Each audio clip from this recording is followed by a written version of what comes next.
So specific performance is an order by the court to the person who breached the agreement to perform the contractual obligation it has. Under civil law systems, this is number one.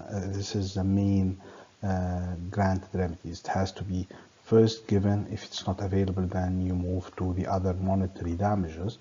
In common law systems, this is actually unusual. Normally, you go to the compensation and then as a remedy, and then if it's not available, or in certain cases like in real estate, or if there is a unique item like a piece of art, which money cannot generally substitute, or so this is where the remedy would be specific performance in common law.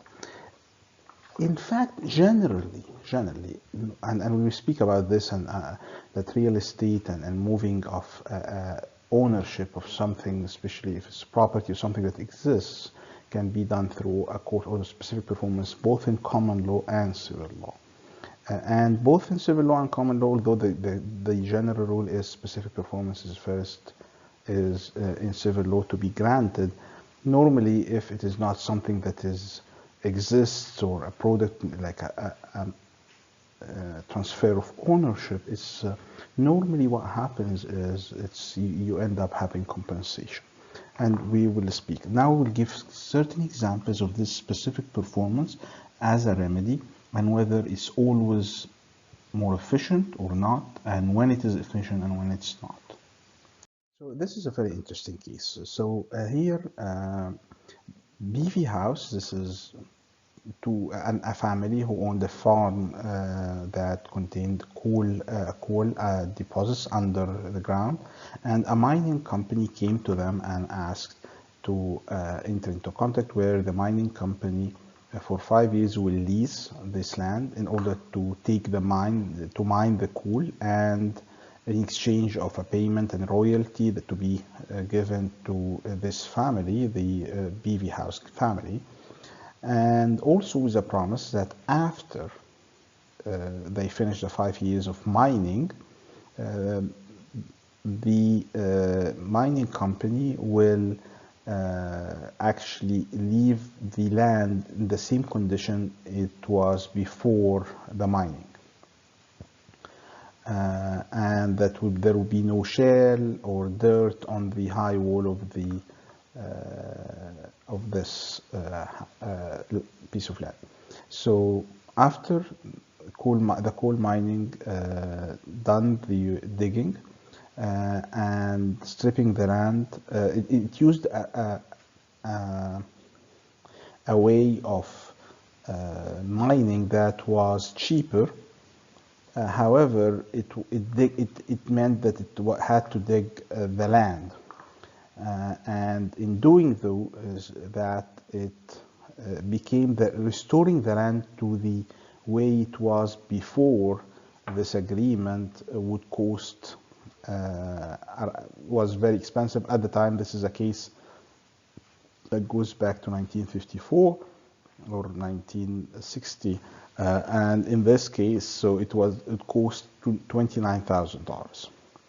And once the agreement ended, the company refused to put the land to the way it was before, as was required in the agreement. The case went to the court. The Supreme Court of Oklahoma, the majority there, found that while there was a breach by the coal company, the defendant here, and however, because they did not fix the property or pay the work necessary to restore the land, they decided to award them to make the company here pay the BV House family the difference that this made in the land value. The land, although it was destroyed, it lost only $300 in terms of value. And as we just mentioned, it cost $29,000 to restore the land. So the value loss is $300 in order to bring the land. So if we sell the land today, it only lost $300. If we want to make the land, to compensate for this $300, to get the land to the situation it was before, so we will only gain $300, but we will pay $29,000.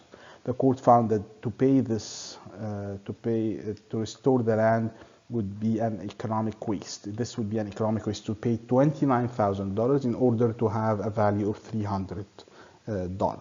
So this was the majority decision by the court. Yet there was a dissenting opinion, and the dissenting opinion, as you know, in common law courts, the court decision is made by the majority of the judges, and we have what's called the majority opinion, which is the court decision. This is what gets enforced.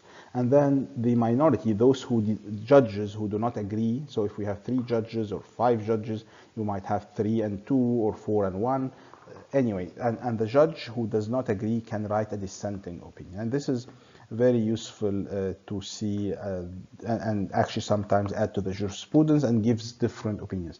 In civil law systems, and especially like in Egypt, this is not allowed. So a judge who does not agree. So if we have a panel of 3 judges, and one judge does not agree, they cannot actually write a dissenting opinion, and they cannot even voice their opinion, because the deliberation of the court is confidential, it cannot be disclosed, and no judge may, so they have to sign even if they don't agree with the judgment, and if the majority finds otherwise, and they have to follow, and they cannot disclose their opinion. And this is an interesting subject that we can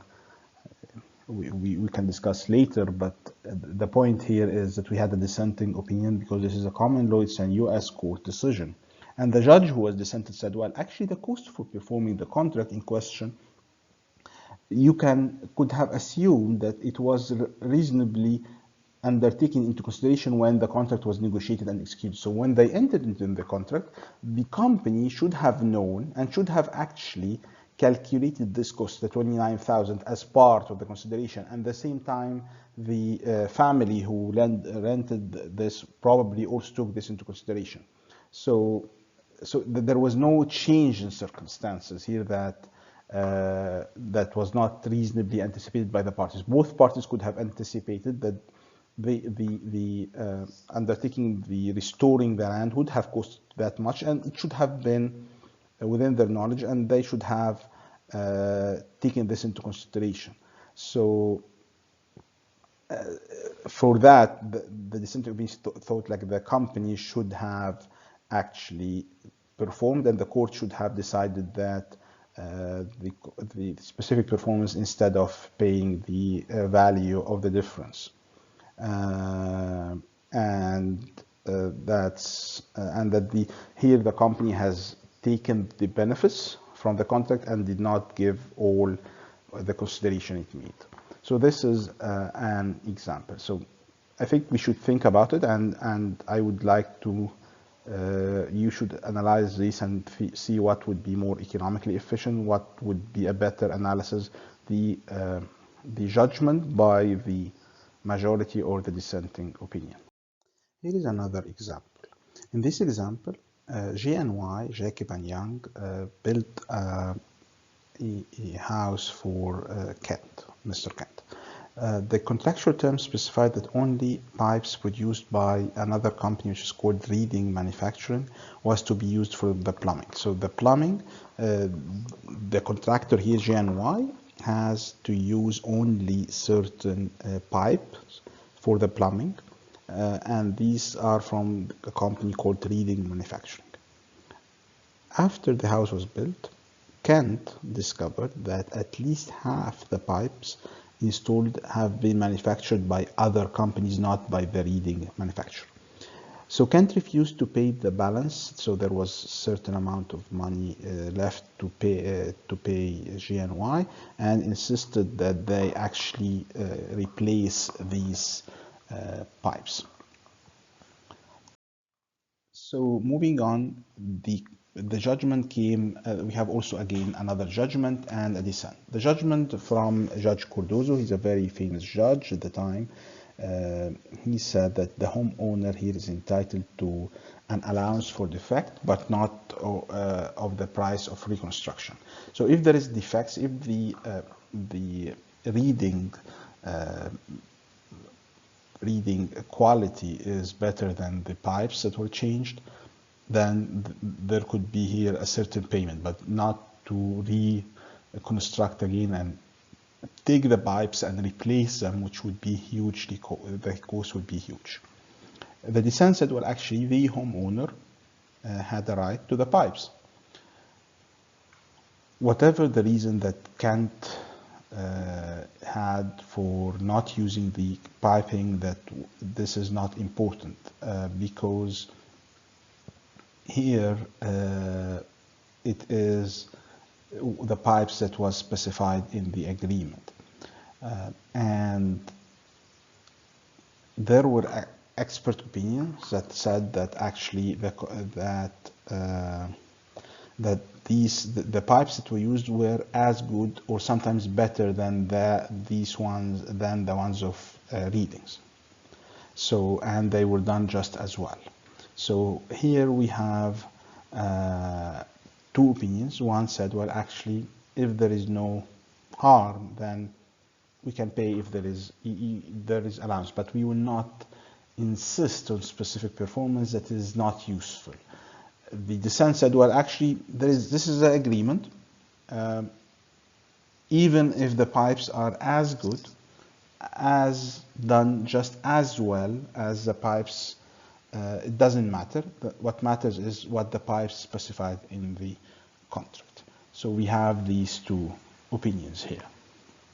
As you can see here, the specific performance in the examples we've seen could be equivalent to paying a very high compensation, high-level compensation or damages. And when we look into this, we look into whether we have a subjective or objective versus objective valuation. The subjective valuation is when you insist on specific performance, even when there is objectively the value of the specific performance does not exist or is very low compared to the excessive cost for the specific performance. If you have specific performance that is going to be forced every time, then the renegotiation might be hard. It would be very costly to renegotiate again if the specific because the party who is the innocent party in this case, or the party who is not going to breach, the party who is owed the obligation, is able to insist on the specific performance and might be able to insist on on this very high specific performance, so the renegotiation would be very costly. In the context of the possible breach of the contract, the specific performance could be suitable if the transaction cost is low. So there is no search cost, there is no minimal negotiations cost, and the minimal enforcement cost. So there would be an efficient result in the event of breach.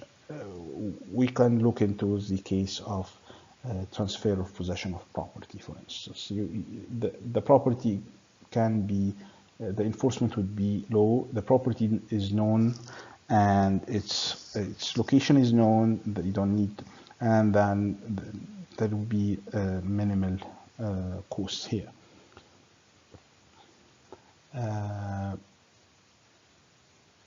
Then if there is a high transaction cost, the performance, for instance, is physically impossible. In this case, the court would award compensatory damages. So what this leads us to think about the specific performance? Should it be the default contract remedy? If it is, then the result of this would be that there will be less need to protect the subjective value on performance. We will not argue on what is the value of performance, who values it more, and what is the value of the performance. Everyone has to perform their obligation, and this will make it lower cost for forming a contract, there will be no concern or less concern for reliance expenditure. You can always rely because you know that the court will enforce, will have a specific performance. You can make reliance expenditure, the court will force the performance. However, it might not be desirable when the bargaining is costly. So if you're, for example, desk building delivery, regardless of the cost, this will need, so you in the example of you ask someone to make a desk for you, and it doesn't matter how the value, so you agree on 700 and the cost has increased triple, or they have another offer that is much better and that would be better for everyone, as we discussed, then in this case, the delivery will have to happen regardless of whatever cost. This will lead to first performance even when there is no increase for the joint wells. So this is an overperformance. Also, this will force the promiser to have more precautions and rigid in performing. So if the person who makes the promise, the one who is obliged to perform, then we need to make insurance, we need to put more cost. This might have a worse for everyone, because this will increase the price, this will increase the precautions taken if specific performance always have to be undertaken rigidly. Of course, again, when we speak about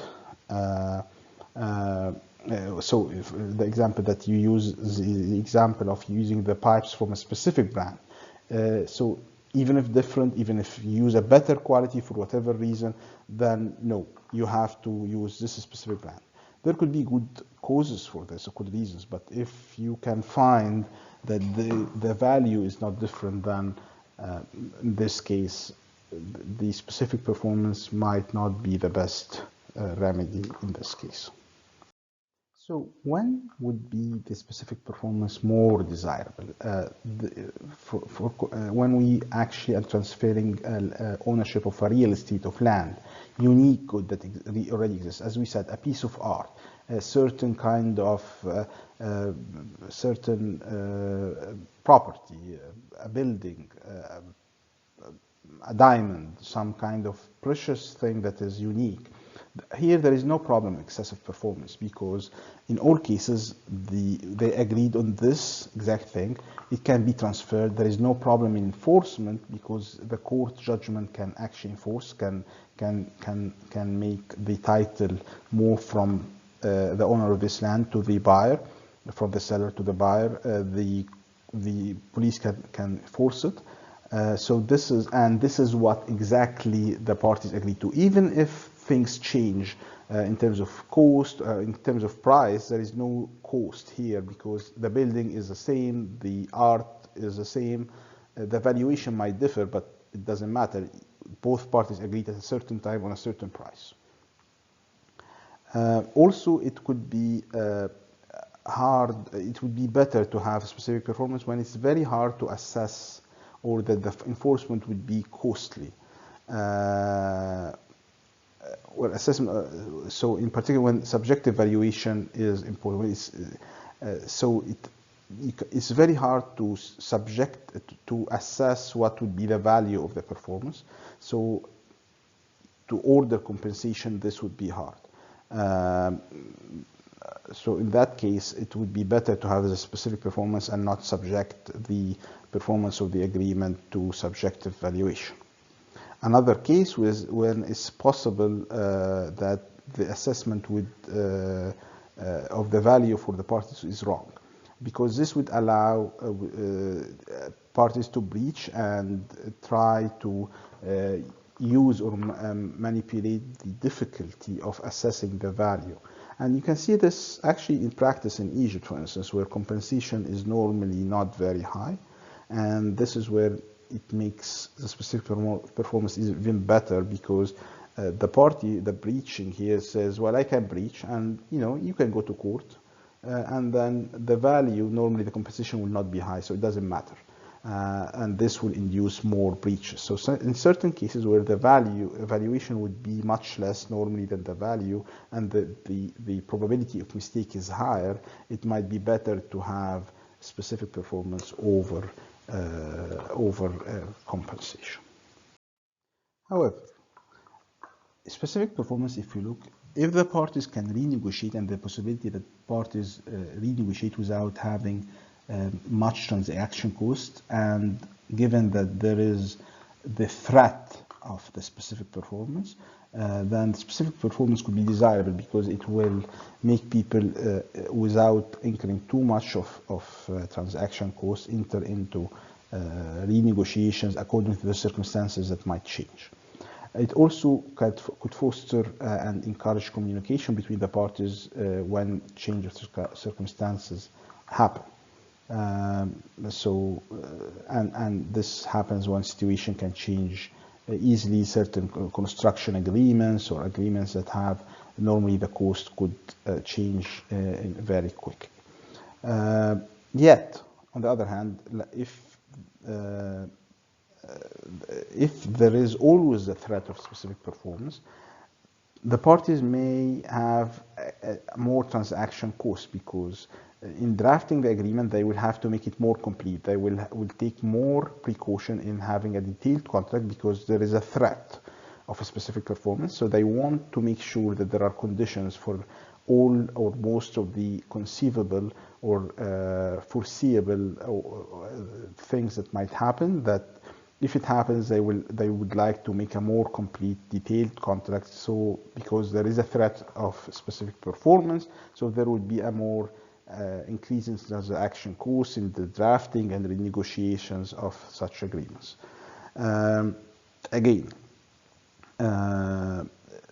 So specific performance might be better if, in cases, as we said, that the courts make errors in underestimating the amount of the breach and it's the result of the breach. So specific performance might be better in this case. One last important thing to discuss on the issue of specific performance is the duty to mitigate losses. So let's consider that you have an apartment that is rented to someone else. So D rents the apartment to E for a period of 5 years, and so it's $500 per month, $6,000 per year, and then after 2 years, D decides to breach the contract. It will not continue to pay the rent and stay in the apartment.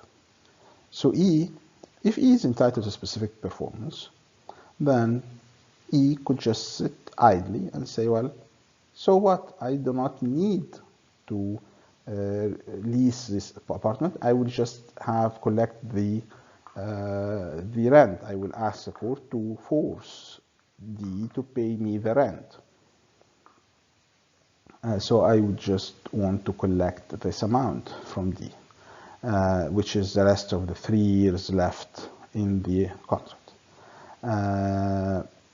However, if we have a more compensation measure where it's not specific performance, E may need to fulfill a duty to mitigate his losses. And in this case, I would like to remind you with the Egyptian Civil Code, which says that a damage is, when you calculate the compensation, you have to look into the actual losses and the lost profits that happen, but that cannot be mitigated by the other party. So mitigation here, it would be sort of an obligation on the innocent party to mitigate its losses. The innocent party cannot just, we spoke about this before, cannot just sit idle. So this is, if we have a specific performance rigidly enforced, in a case like this, the E will just sit idle, say, I don't care, I am entitled to 3 years left.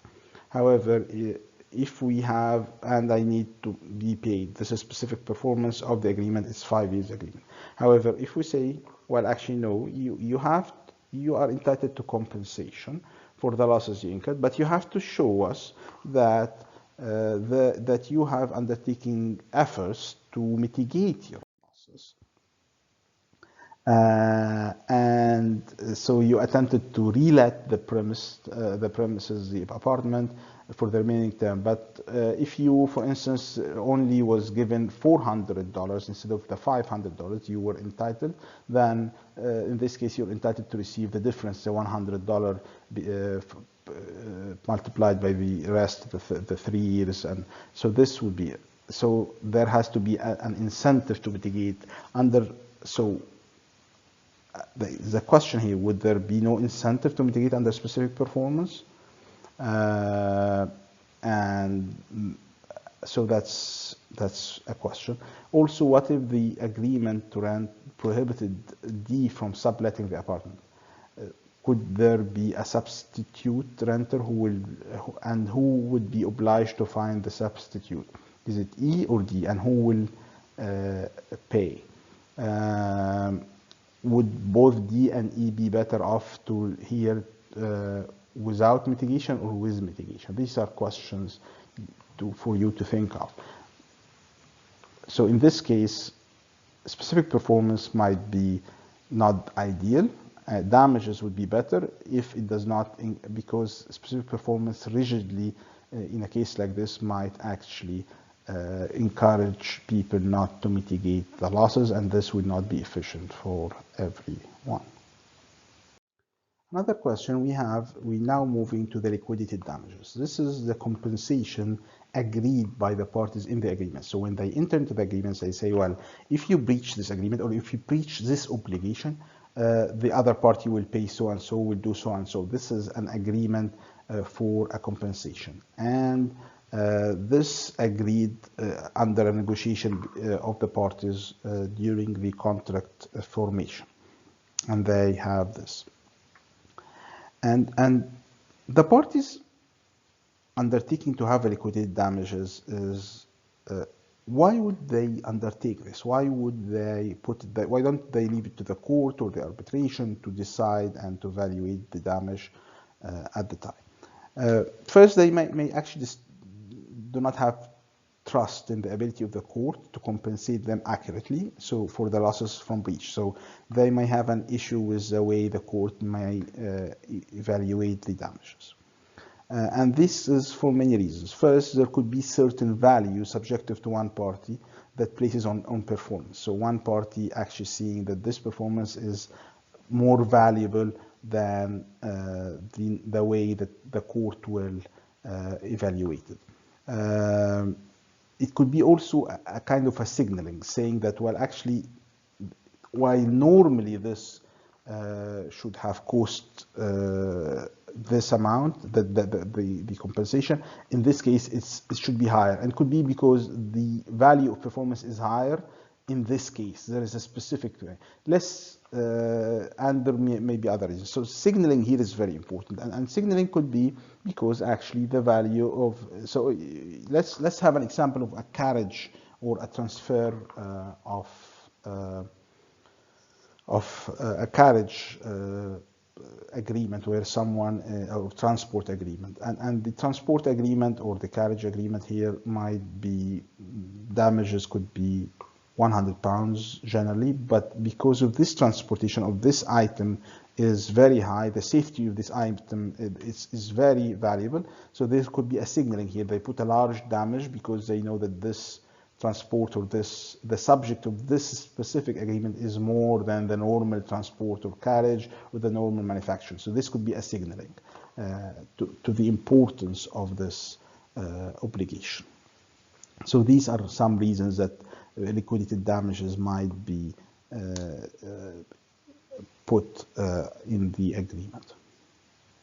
So what is the general rule in liquidated damages? That they will be enforced. However, liquidated damages sometimes are not enforced, and they might not be enforced if the value is very high compared to the loss that happened. And so the parties will be only allowed to stipulate an amount that does not exceed a reasonable approximation of the actual losses for non-performance. Anything that is considered punitive would not be enforced. So 3 times or 4 times the actual loss will not be enforced.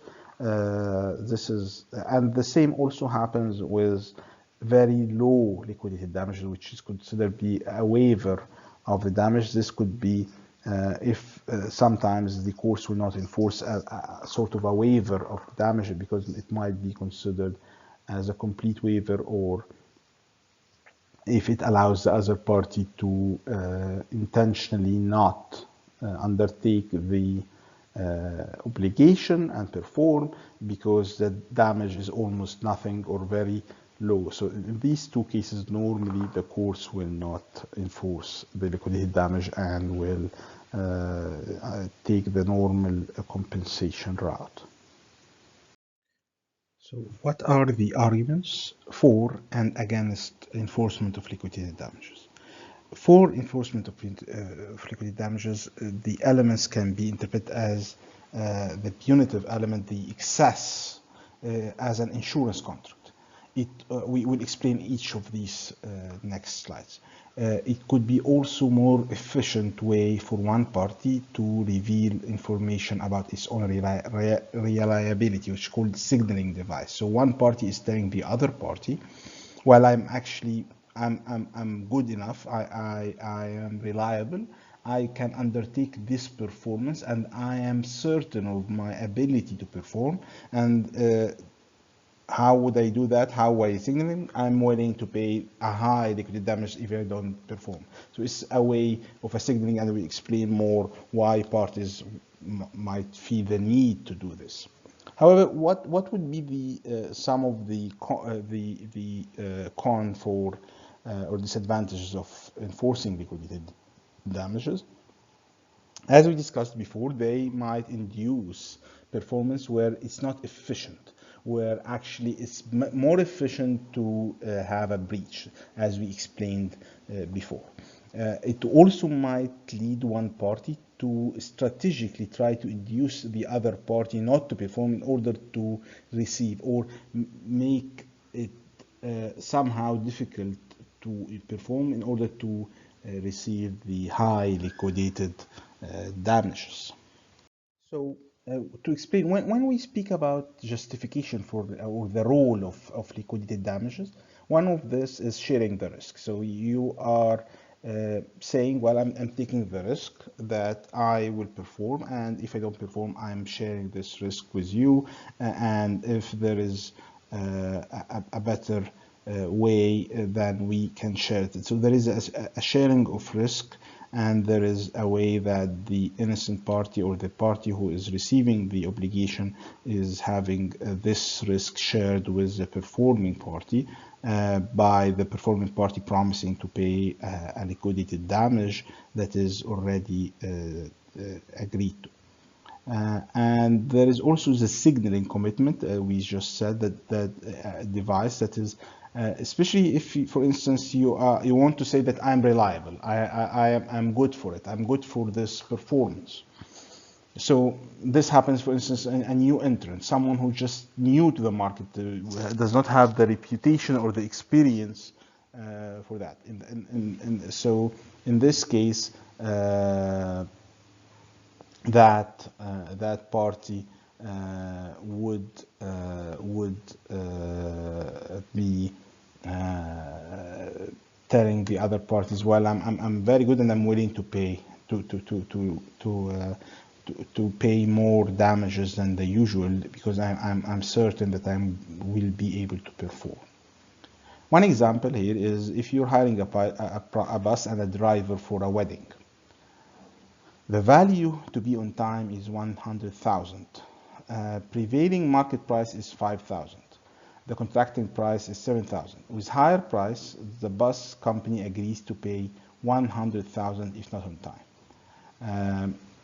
Another example. So in this example, the market price for hiring a bus is 5,000. There is a 2,000 extra for a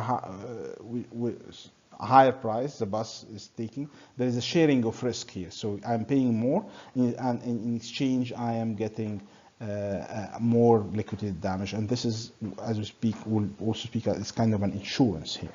Another contractor for a new building, a contractor is new entrant to the market, volunteers for a provision with a high levels of damages because he's signaling, the contractor here is signaling to the employer that I am new entrant, but I'm reliable and I'm willing to take and to show you that I am reliable and that I'm confident that although we have a liquidated damage that might be high, that I will perform. So one example is given by Goetz and Scott in their article 1977. There an alumni, someone who loves certain team who plays sport, basketball, and watching them is a great pleasure for them. And this team will be playing an important game in New York City. Here they want to go to New York City and watch the game. They hire a bus to take them, these alumni. And when they hire, normally it will cost 500 from Virginia to New York City to have a bus. And the bus, if they breach, don't come, the bus service is not good, then the compensation would be around the $500. This is disproportionate to how they value this watching the game. For them, the game is worth watching it is in New York City is worth $10,000. So they can, if they can persuade the bus to give them a liquidated damage in the contract worth $10,000 in the event of breach. In exchange, the bus company, instead of taking 500, will be paid 750 for the rental. So in this case, like the wedding example, this arrangement has actually two linked contracts. One contract is to provide the bus service, which is 500, and the other one is an insurance contract. In exchange for paying extra, this $250, the premium as if it's a policy, and the difference is an insurance. This is a promise that the bus is not only the most efficient provider of transportation, but also the most efficient insurer or preventer of insurable loss, because the bus here in this case, the bus company knows its ability, is the one who can ensure that they will perform and undertake this performance. So we have here two agreements. One is the agreement to transport, and also an insurance. And the one who's insuring is the one who's best suited to prevent and make sure that the insurable loss does not happen. Another role for the liquidated damages is as a signaling device. So offering to pay a large sum of money for failing to perform could be an efficient signal to show that someone is reliable. An example, a construction company in a competitive industry of construction want to show the potential customers that it has the ability and it's believed that it will be able to perform even the most complex construction jobs completely and on time. This new firm, this new construction company could undercut its competitors in price, but this would so they can actually offer lower prices, but instead of offering lower prices and the cost would be higher for them in this case, they can actually offer, show their strengths by offering a very or a high penalty for non-performance, not allowing this firm in this case to increase the liquidated damages will cause them to adopt more or a less actually efficient method for signaling their ability, like or to compete, which could be higher cost. So if they are certain, why don't we allow them to show this by signaling their ability?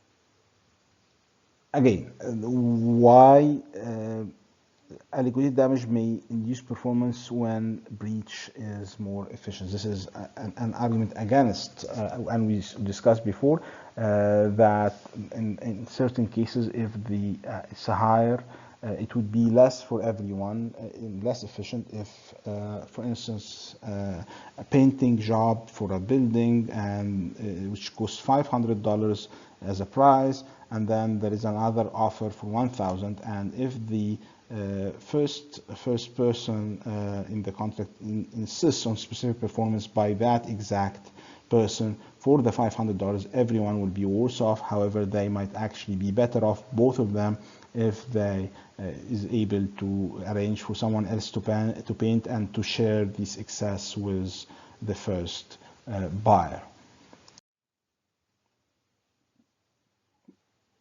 So this, so it would be, as you can see, I think we discussed this before, and in this case, B can cover, agree to cover the breach by finding a substitute, and no one will be worse off. And but if there is a damage 1,000, in this case, if they insist on the stipulated damage, in this case, B will not be able to breach, and both of them will be, either one of them will be worse off or both. This would be an inefficient to perform when this should have been breached. So in this case, we can see that if we continue with this example, B may actually go and try to negotiate with A and say, well, actually, if you insist,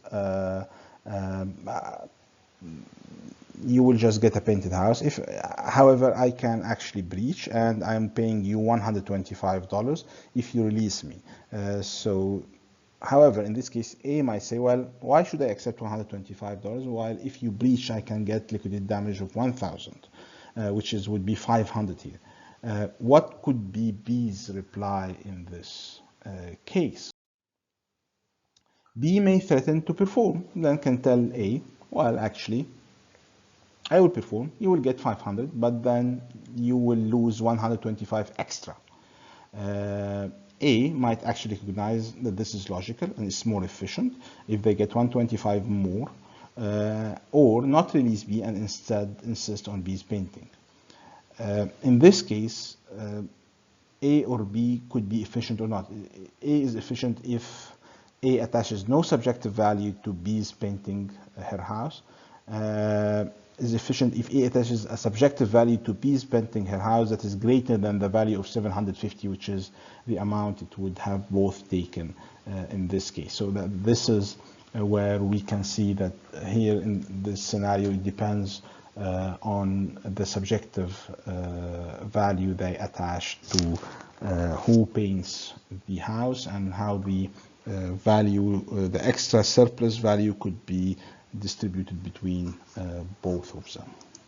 As we can see here, there are always problems in the remedies. Problems due to information asymmetry between the parties or between each party and the court.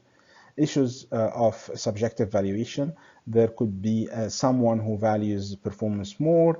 There could be overcompensation remedies, specific performance, liquidated damages that could be compensate more, and and when you compare this to what the judiciary usually use, money damages in a more objective ways.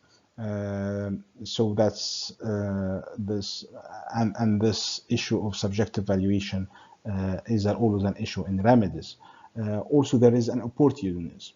One party may find that because there is an undercompensation or overcompensation, can encourage one party to breach and to use the defect in the remedy to gain a more bargaining leverage over the other parties. They can tell the other party, well, fine, you will not get a big compensation, I will breach anyway, and at the end of the day, or the other way around, the other party insists and say, well, actually, If you breach, you will pay much more in terms of specific performance or in terms of compensation that is higher. So it gives leverage to one of the party or the other. So opportunism is always an issue, and also the issue of selective valuation in remedies.